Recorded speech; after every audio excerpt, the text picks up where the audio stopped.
Hey all. So, been a little bit since I put out a video. Uh, I moved, still waiting on some of the stuff. But I did go ahead and get done with the Grandmaster's Gauntlet this weekend. However, it's a lot of footage, and so I'm actually going to be breaking it up into parts, and I figure I'm just going to do 5 fights each time, and then I'll tack on the boss to the last one. So we're going to focus just on the first 5 here. Now, I have done this Doom fight many, many times. I'm of the opinion in content like this that almost no matter who you're using for this first fight, you kind of should do it until you can solo it reliably, and then you should move on. And then depending on how the next fight goes, that's kind of when I make the call for, am I continuing, is this the actual thing, or am I starting over and trying to make sure I'm in the right mindset? Now, I did have a little bit of trouble focusing today, honestly, and so I did this entirely too many times. But the basic strategy here is to try and block as little as possible. So I've already failed a little bit because I blocked, I think, at least once where I did not intend to.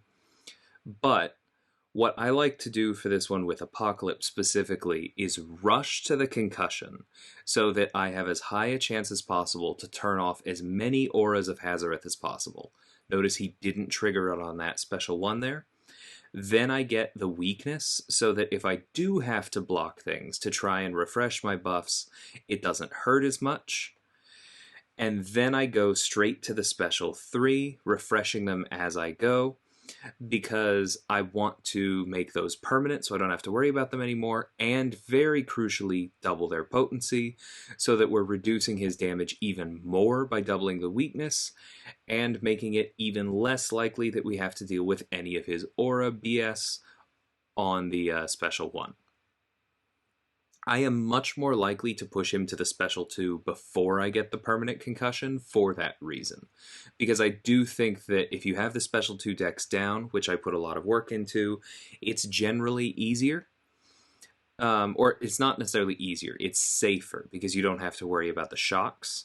But once you have the concussion up and you've turned off the problematic abilities on the special 1, it is just the consequences of failure are much lower. I actually think that the special 2 dex is easier than the special 1, but the special 1 dex is easy enough, and if it hits you, it's probably only going to be once at the end without any rider effects, and that's not a big deal.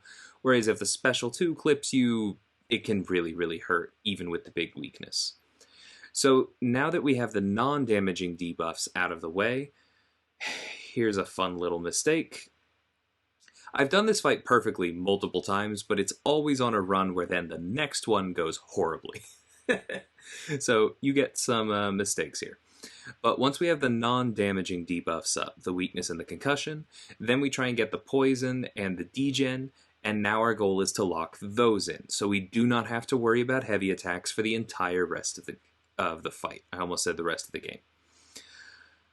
So that's our goal here. We're going to throw heavies where we have to refresh them so that we do get all 4 debuffs up.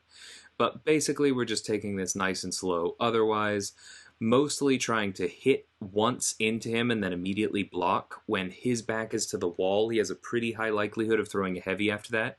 You'll see me do that quite a bit. See, there it is again.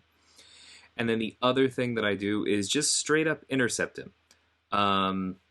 You may not be super comfortable with that, and it did get me caught here once, but I just prefer that to dealing with Bubble Shield on this node. It's kind of amazing that that shock made it through everything else, because like 3 or 4 triggers have to make it through the concussion for that to happen. So, wasn't pleased about that, but that's okay. It is what it is. We'll take a little bit of damage. The point is just for this to be a solo. I consider this fight an unmitigated success if you finish at 80% or more, because that's how much a Sig 200 Apocalypse is going to heal over the course of the next 2 fights I'm not using him for anyway. So I basically see this as, we lost like 6% health below my goal here. Should have punished that heavy. That was just me being slow. But we have all 4 debuffs up here. All we really need to focus on doing is being very safe. We're throwing special 1s because that is, I believe, 6 hits per bar of power. And yeah, 1, 2, 3, 1, 2, 3. And I believe, if I'm remembering correctly, the special 2 is 10 for 2. And so, per bar of power, the special 1 is more actual hits. The reason that's important is because Doom has very high armor and high enough crit resistance that Apocalypse literally never lands a critical hit on him. And so the vast majority of your damage in this fight comes from landing those physical bursts of damage, which are 1 per hit. So the most hits of specials that you can land per bar of power, that's your road to success. So I did get clipped by a special 1 there. Like I said, you are not seeing the cleanest version of this fight that I did today, but it is going down. We just need a couple more of those special 1s and we're good to go. This was a mistake. I generally trust the concussion for a lot of things. I should not have trusted it to stop the unstoppable there. I should have waited 1 more combo. It's fine to throw the special while the Aura of Hazareth is up, as long as there's little enough duration left that the final hit of the special hits once it's down. I threw it so that the final hit of the special hit while that was still up. Like I said, that was a mistake. That was an unnecessary risk.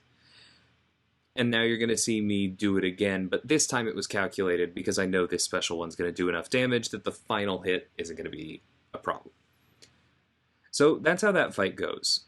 Not perfect, but, you know, a very consistent solo once you understand the basics, once you understand, okay, concussion, weakness, lock, and then you can do poison or degen in any order, it doesn't really matter, lock, and then just spam special 1, taking as few hits on block as possible. So now we're going to go ahead and move on to Kitty. And I really don't use Kitty Pryde all that much. So this fight right here is the main thing that I was practicing today. It went very well a lot of the times, but then I would just do some small thing, something that I didn't realize was a risk, and it was a risk, and that would throw me off, and then I would die, and I would start the path over. Because it's early enough that, like I said, I don't have to accept that. So what I was finding was holding the best rhythm was 3 hits per phase. You can also do 2, but what I was running into was that if I was doing 2, it just seemed that the rhythm worked out a little more often. That he would get in close, and so I wouldn't actually get credit for starting the dash. And so even though I would hit him, I would run the risk of being intercepted because I wasn't phasing. And more importantly, I would not be avoiding the rock field damage. So that can really cause some problems. That's why I'm sticking pretty religiously to the 3 hits here.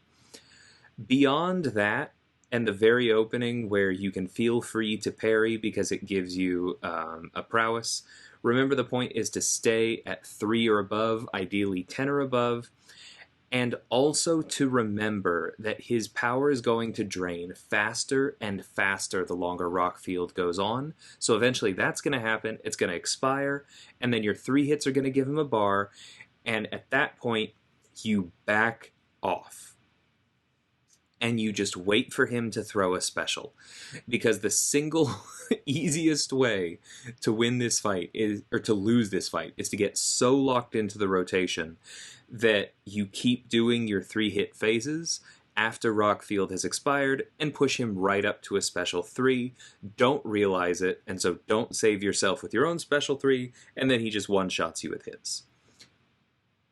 Totally not speaking from experience. So don't do that.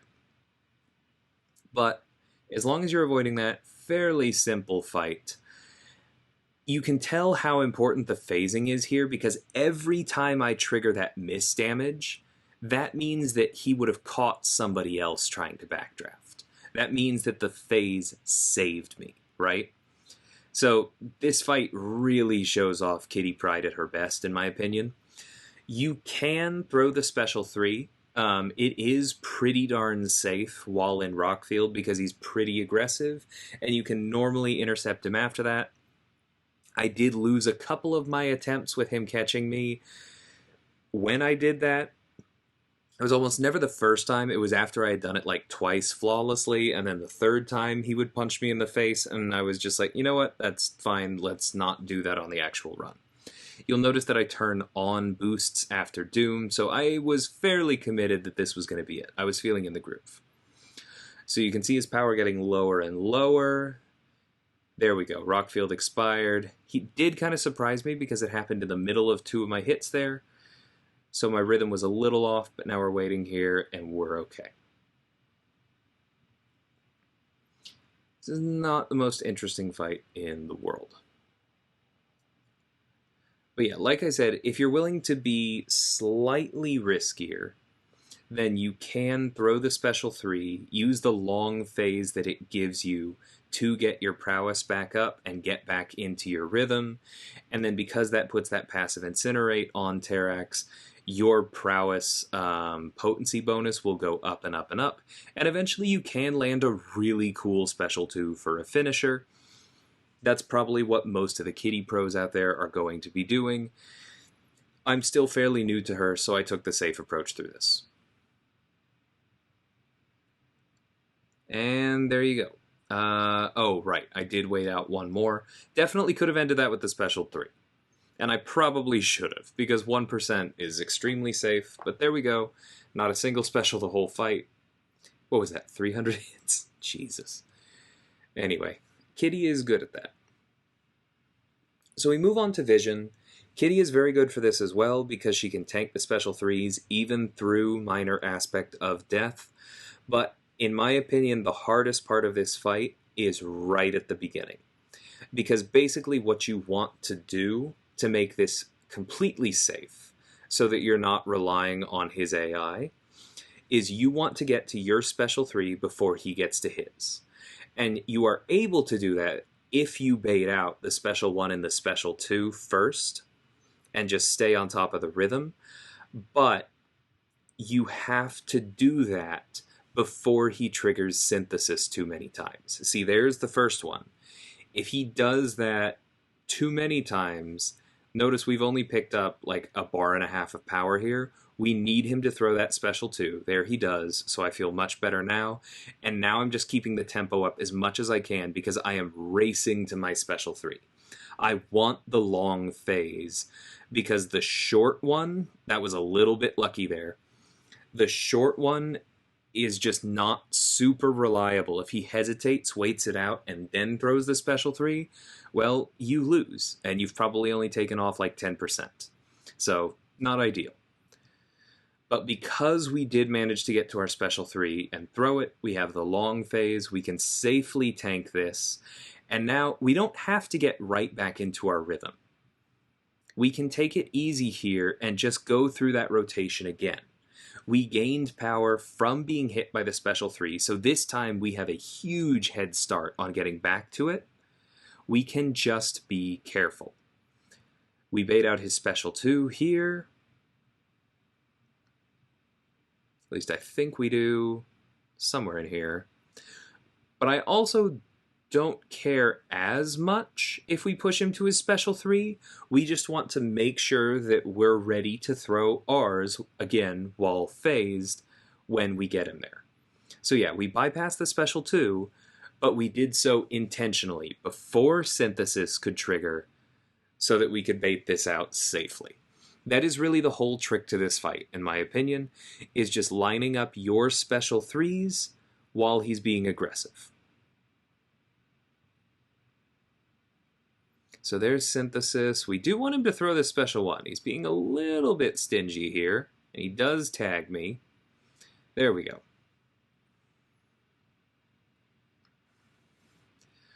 The theme of the day for me in this run really was some interesting AI stuff. So that was not ideal, but I did manage to get the dash off just in time.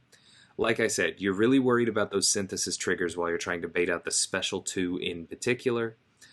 But it worked here, and now we have a head start on the next one.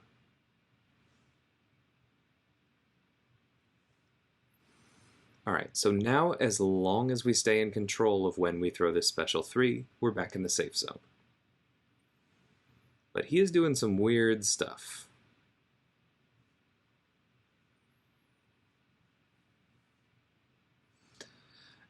I think that for this fight, more than a lot of the other kitty fights, having the Tigress synergy is extremely helpful. Because he likes to be weird. He likes to back up and block at inopportune moments. If this was in war, I probably would have been parried somewhere in here if Kitty were not stun immune while phased. And so being able to go unblockable and to keep gaining power by going through our rotation and therefore get back to our special 3 sooner has been extremely important. But there he sidesteps me. That's supposed to be my trick. And then throws the special 1 while I'm at the wall, hoping to bait the special 1, so I just got completely caught off guard there. Not ideal. And then something terrible happens. What is it? Okay, I think I don't get the credit for the dash. No, I got that one. I get this one. God. I was so terrified during this part of the fight here. There it is. He catches me on my dash back because I knew I had to rush because he was almost at his special 3. I needed to phase. I needed to hit him just a couple more times to throw mine. And he caught me. So, unfortunate AI there, but I could have played it a little better. I definitely panicked a bit. And so now we're going to use this stash that I've been sitting on for months and heal back up. Shout out to the sigil potions. They really did help me today. So, like I said, hardest part of the fight is this very beginning where you're basically racing the clock to get to your special 3 before his second synthesis trigger, or at least before the second one triggers in a bad place. That is our goal here, and God, he is really trying to sidestep me a bunch. Very rude. But if we do that, the first fight went well enough that this should only be a 1 reviver. Looks like we're going to make it. And there we go. Synthesis should be coming soon, so we just need to be ready for it. I decide to go ahead. I know that this will send him red. I want to make sure I have my long phase up. I don't want to be surprised by the synthesis while I'm dashing back and have him throw his special 3 into me. Because we all know vision. He will.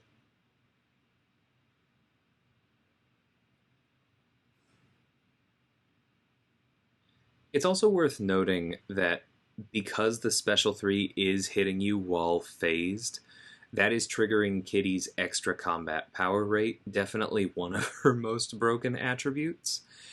And so this fight could be significantly easier if you had a very high Sig Kitty Pryde. Mine is Sig 1. So this is kind of the most difficult this fight can be. If yours is higher Sig and you follow this general strategy, you'll probably line things up pretty easily. So she's definitely an excellent option. And here I go ahead and throw it again, knowing this will push him red, but I think this actually finishes him off because we've built up our prowess bonus a fair bit. Yeah, there we go. Okay, so first revive has now been used on Vision. Let's move on to MODOK. I could do this with Kitty because she goes unblockable and that deals with his whole auto block thing. But I chose instead to use Apocalypse because he'll very quickly go immune to Disorient. We'll be able to land boosted bleeds via the parry vulnerability node. And then my goal here is just to build up to the special 3, throw that also while he's stunned by parries, and just do big damage that way. Won't be the fastest thing in the world. Parry heavy never is, but Apocalypse blocks well. This builds his Disorient immunity ahead of time for later fights. And I feel like he's just super tanky. He's my rank 4. One of 3 I brought here today. And so I was just more comfortable with this.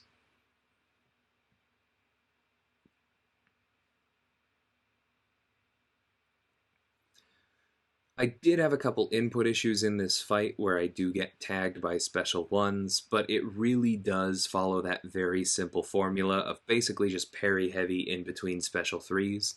So it's kind of similar to Magneto, except a little bit less broken. I suppose Magneto also gets by the auto block in between, so it should be faster. So I take that back. This is more boring than Magneto. So with that in mind, I'm going to go ahead and speed up the rest of this fight. You kind of see the basics here. As soon as you get that immunity, it's all downhill from there. So I will see y'all on the other end of it.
So there we go, still a sub 4-minute fight. Definitely not the worst thing in Gauntlet. Apocalypse is an excellent option for this. So next up we have Spider-Ham.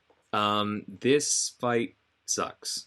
And it's mainly because of the Energize, honestly, because I'm very comfortable fighting Spider-Ham in general, but usually one of the most difficult things about fighting him is getting him to throw his special 1 without getting backed up to the wall, because his basic moveset just covers an incredible amount of ground. It's one of his primary defender threats, is just how much he backs you up.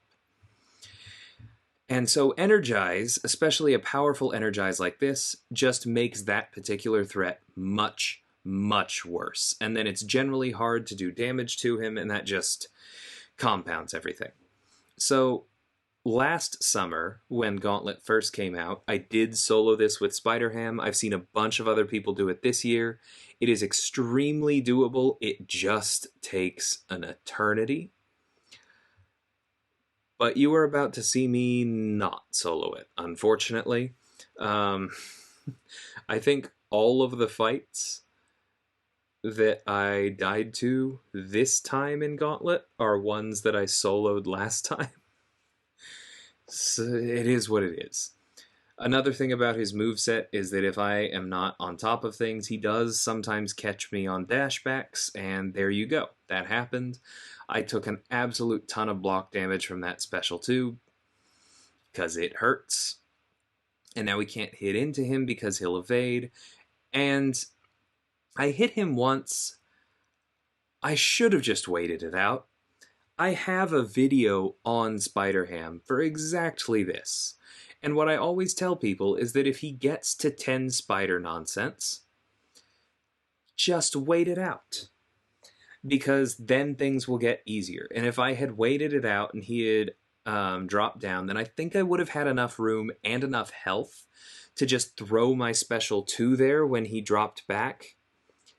And I think I would have been able to salvage this. But instead, I think I had the dumb thought in the moment of, maybe I'll start building my evade counter here. And you just don't need to do that. We'll talk more about that in future segments of this. But you really do not need to build your evade counter here. Do it on somebody who doesn't go unblockable immediately after they evade you. It's just not a smart idea. So I paid for that mistake very quickly. He wasn't being particularly nice there, but I do think that that death was very much my fault. I only used one potion here because if things go well, you heal to full in this fight anyway. The willpower from the taunt is just kind of all you need. And if things go really poorly, healing to full won't really save you. So notice that I am sticking to special ones, even though we potentially could get more damage out of another special, and that's just because I want to keep his nonsense low. Keeping Spider Nonsense low not only gets around the evade, it also means that he's not reducing our special damage, because that is one of the big functions of that currency. The higher it gets, the lower our special damage goes, and that compounds with his taunt. And so we really want to avoid that. So the fact that I threw 2 hits there in that combo before throwing the special is actually a bit of a mistake. I should have thrown it immediately on the first hit. That just is me underestimating my own energize effect and not reacting fast enough to getting a bar. So basic reflex problems. We go ahead and we're trying to finish our combos to bait him into throwing his special one. He doesn't seem to really want to do it here. This, again, is one of the core challenges of the fight. He does do it there. We're going to...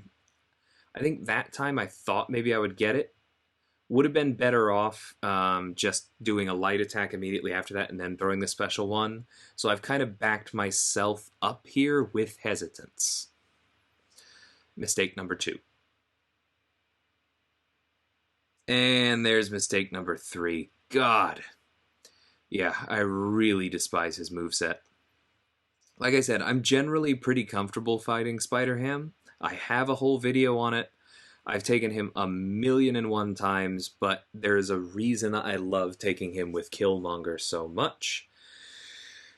Because you don't have to worry about this stuff. Oh well. Still, we can finish this fight from here. We just have to bait out special ones and heal from the taunts. Apocalypse has a lot of health. One of the things that does is it means that he gets more back from willpower, so we have a lot to play with here. As long as spam behaves.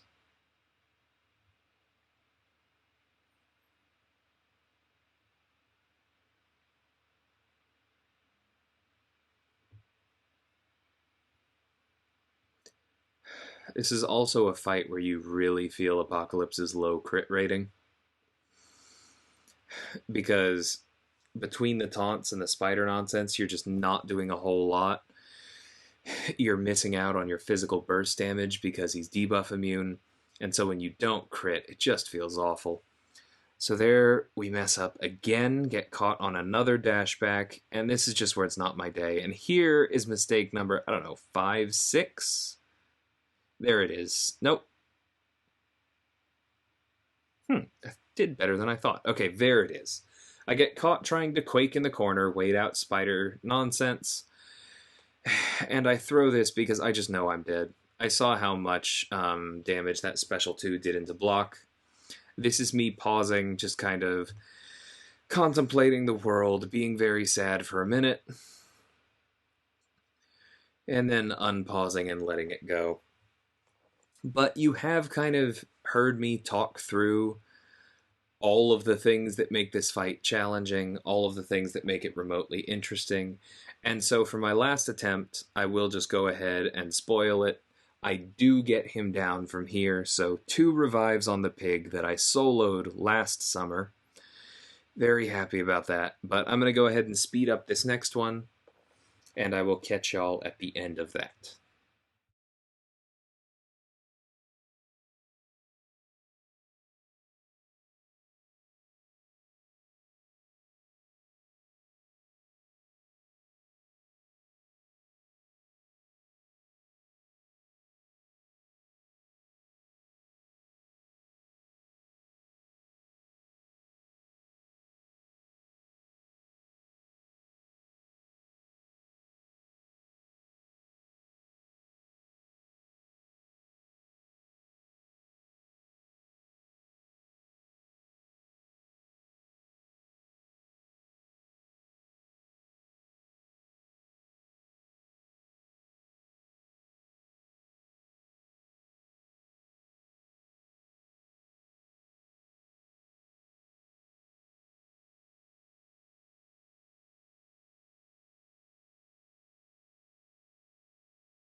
And so there you have it. Rank 4 Apocalypse takes him down pretty efficiently, but man does he punish mistakes. And watching both of those back, his AI is rude, but both of those deaths were on me. I just didn't execute perfectly this time, and I paid for it. So there's my first path of Gauntlet, and this was already a half-hour video. So like I said, splitting these up, but I will have the other 3 out in the coming days, and then the rewards video tacked on to the last one. So look out for those. I will also be streaming this week. Hope to see you all then. Until then, thanks so much for watching, and take care.